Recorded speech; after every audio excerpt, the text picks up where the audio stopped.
Hello, my name is Bea, and I'm a science illustrator, I'm an educator, I'm a nerd.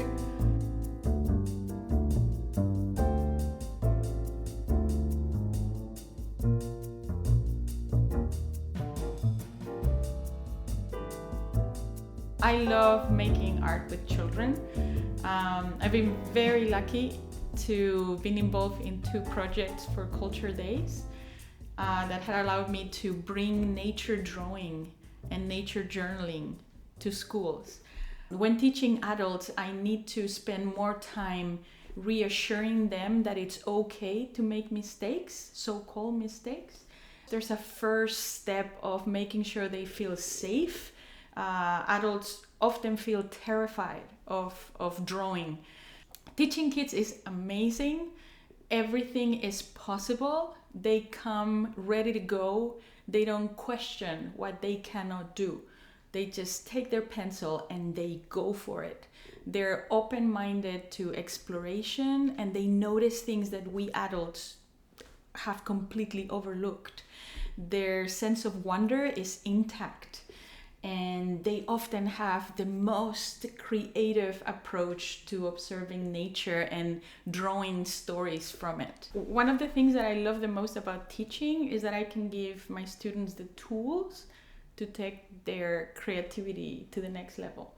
As a teacher, I always like to mix a little bit of science and art to make sure that kids grow up knowing that they can go hand in hand rather than being 2 completely separate entities.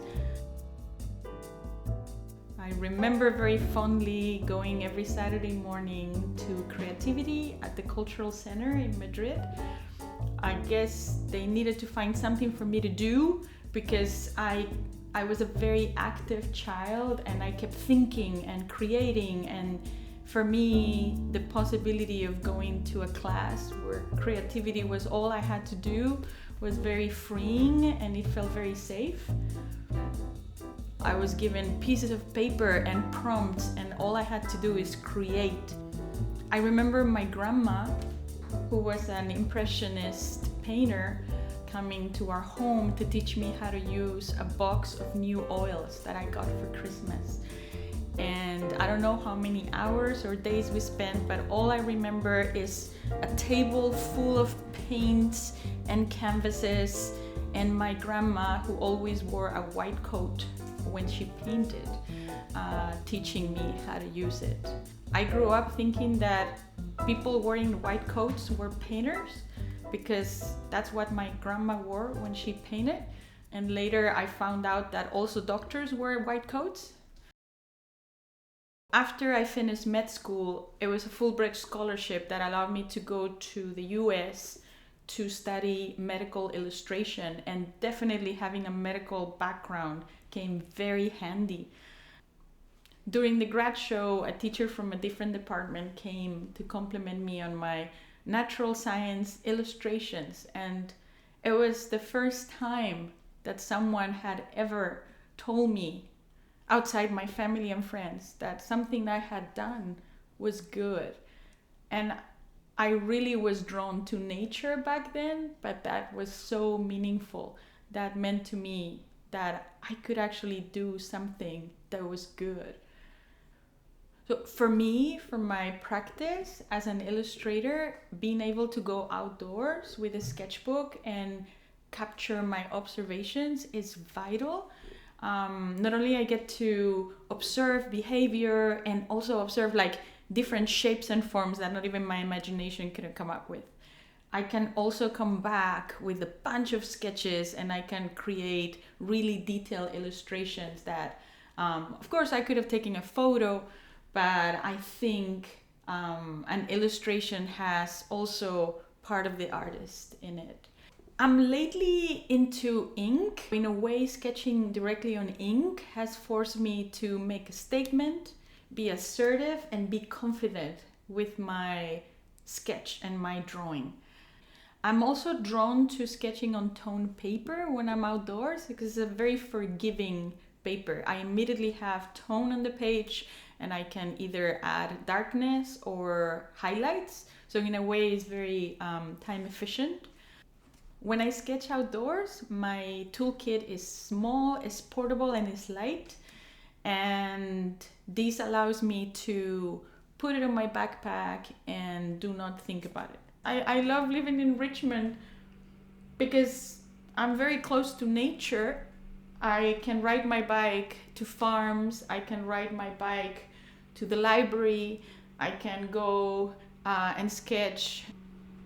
Richmond's wildlife is very interesting. I love sketching squirrels dealing with their acorn business at this time of the year. Also birds, I've never seen a hummingbird before until I moved to Richmond. And I find it fascinating how such a tiny critter can be so agile and so fierce. Herons are fascinating to watch while they're very patiently looking at the water, very patiently, and then whoosh, getting their fish, their frog. For me, sketching from direct observation is a great practice. Not just to work on my skills as an illustrator, but also I get to know the anatomy of the animals that I'm watching. So one thing I like about drawing nature is that I can find it everywhere, and it doesn't have to be an exotic location. I can always find a dandelion and observe all the changes this little plant goes through, and it's fascinating. Dandelions are the most amazing little plants. I cannot believe that people want to get rid of them so badly. They change completely from tiny resilient buds to beautiful flowers, and then suddenly poof.